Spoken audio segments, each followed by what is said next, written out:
Ang tanong ko po sa inyo, no, itong si Kenneth Luber, napakaganda ng panalo niya sa Japan. At first round, ano, dalawang beses bumalik sa Japan, dalawang first round yung laban.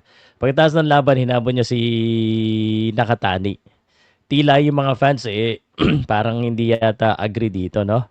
Boxing fans, ang weird nyo talaga. Sa totoo lang, ang weird, no? Si Kenneth Luber, during his post-fight interview, pagkatapos ng malupit na panalo niya sa Japan against dito po ay Kurihara, first round lang yan sinabi niya na ang gusto niya makakalaban ay si Hunto Nakatani. Tapos yung mga fans, agad na nagsabi na wag na yan. Hindi mo yan kaya. Masyadong malakas yan. Wag muna yan, medyo mahina muna. Wag masyado confident. Nakakatawa lang kasi pag yung boxer naman tahimik, hindi nagsasalita, may reklamo pa rin kayo. Kapag ayaw mo na lang sabihin kung sino gusto mo makakalaban. Pero pag nagsasalita naman, ganyan naman kayo. Pag sinakalaban naman mahina, may problema pa rin kayo. Pag kinakalaban puro sa activity, galit kayo. No? Mas maganda nga ito Mas maganda nga yung ganitong klaseng boksingero na talagang willing at walang takot sa kahit sino makakalaban. And that's just the real talk, no? Hindi masatisfied talaga yung mga fans.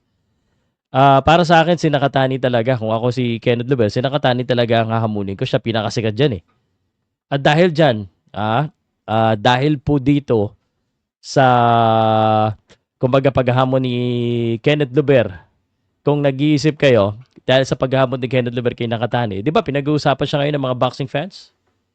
Di ba nakuha niya yung nakuha niya yung simpatsya ng mga tao? Nakuha niya yung atensyon ng mga tao? It doesn't mean na yan ay mangyayari.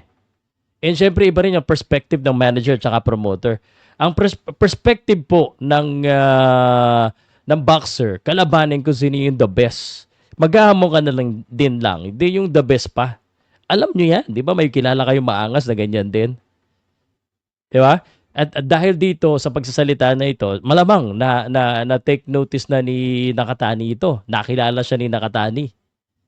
Malamang pinag-uusapan siya ngayon sa Japan dahil sa kanyang paghahamon na to. And he has the right to maghamon. Wala namang problema diyan. Hamon lang naman. It doesn't mean na 'yan ang mangyayari. Okay, ang career po ng boxing, syempre, swertihan din tayo Kung hindi tayo mapapansin, walang mangyayari. Actually, yung mga ganito mga boksingero, malaking pasalamat natin dito, lalo na tayong mga boxing fans, pati yung mga content creators. Kung alam nyo lang kung gaano kahirap po manghingi ng interview, kumbaga yung magandang mga sagot sa mga boxers, lalo na sa Pilipino. Kumbaga, usually laging humble Ito naman, I mean, I would still say that he has respect, but he has confidence. Kasi iba takot magsalita, baka kasi matalo Takot sa mga bashers. Yung mga bashers will be bashers. Doesn't matter kung ano sabihin nila. Hindi naman sila yung nagpapakain sa atin. So, ako, I am okay with Kenneth Luver na maghamon kahit sinong gusto niyang hamunin, kahit si Hunto Nakatani pa yan. But I'll be honest with you. Personally, if ako yung manager, hindi ko alam kung agree ka dito. Syempre, medyo matindi yata yung Junto Nakatani talaga. Medyo matindi talaga yung Junto Nakatani. So siguro, I would go with the other champions kung sakaling championship ang laban. Pero ideally, pag mga ganito po, kaka-breakthrough lang niya sa OPBF, no? He needs to probably get an eliminator kind of fight or a rank number 1 kind of fight kasi sigurado magrereklamo din naman yung mga ibang mga naka-rating po sa bantamweight division. Nakaramihan po mga Hapon po yung mga champions. So, talagang ang iniisip ko lang, Kenneth Luber is already in the position to become big. And of course, we are hyping. Aminado naman tayo, hinahype natin itong laban na ito. Hinahype natin si Kenneth Luber. But nasa sa kanya yan. Kasi marami po mga boxers na hinahype na ito. Pero iba po yung reaction ng mga tao sa kanya So that is good. So kailangan talaga ganun po. No? Kailangan focus lang siya sa gusto niya mangyari. Pero kung ako yung management, siguro yun na nga. Huwag muna si Nakatani. Kung may world champion dyan, na mga kalaban, yung iba muna. Pero kung si Nakatani bigyan siya ng offer, tapos wala nang ibang maganda, mag-iisip-isip ako tuloy. Labanan ko ba si Nakatani or ano?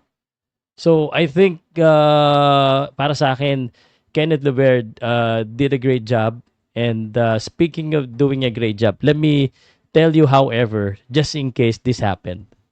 Kung sakali pong mangyari itong laban na ito naman ang masasabi ko. Sandali, isasaksak ko lang itong aking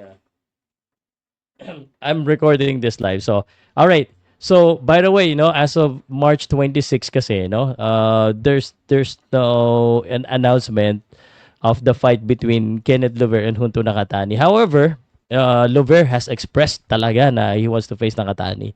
So, pag naglaban silang dalawa, as you know, si Nakatani is very well experienced. He has 30 wins with 23 knockouts. And Southpaw, and he is already a 3 division, no? Currently holding the WBC bantamweight title. Itong si Gunto Nakatani. So isa siya talaga sa pinakamagaling po sa Japan na talaga namang napakahirap na laban to. And sasabihin ko na kagad, kung sakaling ito yung mangyari, sobrang dihado rin dito si Kenneth Lober. Now, sobrang dihado. I'm just letting you know that. But the keys to win for me, para kay Kenneth Lober, kunwari lang guys pag-usapan na, kunwari ito yung sunod na laban, I would capitalize on the momentum of Kenneth Lover. Siyempre, TKO victory, nagpakita siya ng lakas and confidence, and if that is the case, doon siya nanalo, pagpapatuloy lang niya. Pagpapatuloy lang niya yung magiging aggressive sa laban. In fact, it has been rather effective po para kay Kenneth Lober na aggressive kagad simula. Parang gulpi di gulat agad. But the thing is right now, dahil dalawang beses na ginawa ng Kenneth Lober yan, imposibleng hindi na yan, hindi yan mapag-aralan ng Japan. So, but I would still do it kasi ito yung effective eh. Ito yung nagawa niya eh. So, while fix it, kung hindi naman broken, so patake kagad. Ang isa sa nakikita ko, and I will only give 2 keys to win, and magko-comment po ng keys to win din, babasahin ko po after this, kung ano sa tingin yung dapat gawin ni Kenneth Lober dito po sa pagsakaling si Nakatani po makalaban niya. Ako sa tingin ko, dalawa lang muna ibibigay ko. Again, still be aggressive. That's number 1. That's kasi doon siya naging successful. Number 2 po is exploit Nakatani's inside game. No? Yung may mga nakakapansin kasi na itong si Nakatani may be vulnerable from the inside. So Lover should focus on closing the gap, palang pasukin niya sa loob. And yun, para din ma-neutralize po yung reach po ni Nakatani.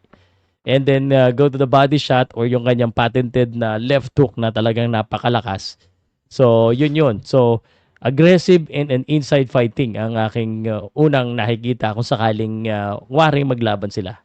Which I don't think mangyayari as at least right now. Para naman kay Nakatani, si Nakatani syempre, aminado tayo, and again, pinag-uusapan natin to because, nakikita ko ngayon sa social media, again, kung hindi niya binanggit si Nakatani, walang gagawa ng poster, walang gagawa ng podcast, walang mag-uusap-usap tungkol dito. So, it's free marketing. So, kung smart ka, yan dapat, no? Ganyan, Anyway, para kay Nakatani, of course, he will utilize his experience and technical skills. Based on sa mga nakita ng hapon, hindi pa nila alam kung gaano kagaling ito si Kenneth Lover sa technical fighting. So, assuming ang gagawin nito, i-utilize niya yung technical skills niya kasi magaling to si Nakatani sa boxing eh. Magaling din mag-counter. So, experience will be the key and technical skills kay Nakatani. Now, ang pinakamalupit kay Nakatani, grabe yung counter punching niya and yung kanyang distance and pace. It looks like he's fighting on the inside, no? Pero ibure. Pero yung mid-range, yung inside, actually everything eh. Ang kaya ako sinabing go to the inside kasi mahirapan siya pag sa labas. Unless yung buelo-buelo fake shot ni Kenneth Lober, pwede yun. Pero sa akin, I would rather go to the inside and Kumbaga, eto, sikat to si Nakatani. Hindi to basta-basta matatalo ng decision. So, I'll do the same thing. Pero si Nakatani, control the face and maintain the right distance. Kasi he has the reach advantage, he has the power, and he needs to control the tempo of the fight. Kasi si agad bigay todo, talagang aggressive lumaban si Kenneth Luber, which is very lovable talaga yung the way na lumaban ito si Kenneth Luber. So, 'yun ang sa akin. Now, my prediction. Initially, initial prediction ko dito, if let's just say mangyayari ito within the next month, kunwari next month, no? While sa akin, Kenneth Luber is an emerging talent with unblemished record and notable power talaga. Junto Nakatani has extensive experience. Grabe yung experience ni Nakatani, grabe yung technical skills, and he has successes in multiple weight division. Sigurado ko na siya ang magiging favorite sa laban na ito. Siya ang paborito. If this fight occurs, Nakatani's ability to manage distance and dictate the pace might lead him to a decision, probably a unanimous decision victory. Yan ang nakikita ko. Kasi alam ko may tibay din ito si Kenneth Luber eh. So, pag ngayon, it's unless manakaut kagad ni Kenneth Luber, pero pag umabot ng decision to, malamang ibigay kay Nakatani ito. Do you guys agree with me with that? Let me know kung agree kayo dyan sa sinabi ko. But don't get me wrong guys Ako, tiwala ako kay Kenneth Luber. And I want him to win. But based on the statistics, I would have to favor Nakatani. But kung kanino ko kakampi, automatic Kenneth Luber tayo. As long as Kenneth Luber have the right plan. Yung akin, I don't know if it's the right plan, but certainly, ang nakikita ko is knockout din. Pero, kaya sinabi ko, ako yung manager, hindi muna. Hindi muna. Pero ang sarap pag-usapan. Ito yung mga klase ng boxers.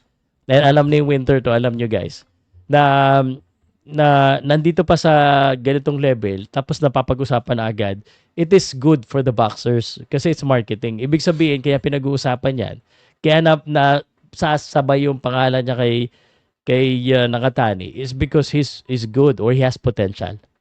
So don't get me wrong, guys. For me, Nakatani probably is out of the picture for now.